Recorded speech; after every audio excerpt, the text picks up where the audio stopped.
অধ্যাপক নজরুল ইসলাম একজন আদর্শবান এবং সৎ এবং খুবই ভালো লোক এবং এই এলাকাতে শুধু নির্দিষ্ট দলের জন্য না, সব দলের জন্য সে প্রযোজ্য।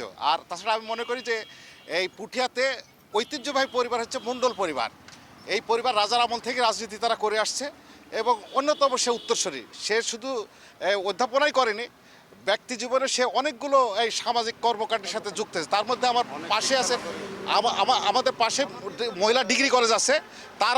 সে জমি দিয়ে টাকা দিয়ে মহিলা কলেজ প্রতিষ্ঠা করেছে এবং নারীদের শিক্ষার সে প্রসার লাভ করেছেন। শুধু শুধু তাই নাই, অনেক বেকার ছেলেপেলে আছে যাদের চাকরি দিয়ে, ব্যবসা দিয়ে প্রতিষ্ঠিত করেছে।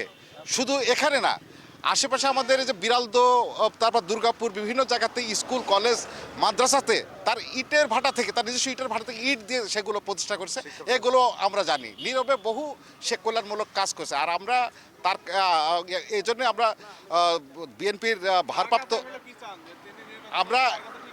আমরা তার কাছে এটাই প্রত্যাশা করি যে বর্তমান তথ্য প্রযুক্তির এই যুগে এই তরুণ এই যুবকদের বেকার সমস্যা দূর হোক এবং আমরা প্রত্যাশা করি যে আগামী দিনে আমাদের বিশেষ করে যে শিক্ষার মান উন্নয়নের জন্য প্রতিটা স্কুল কলেজে যেন এমনভাবে মানে কমিটি গঠন করা হোক যাতে শিক্ষার মানটা আগে ডেভেলপ করুক, যেটা পূর্বে কেউ করেনি এবং প্রফেসর নজরুল ইসলামের হাত ধরে করবে, এটা আমরা বিশ্বাস করি।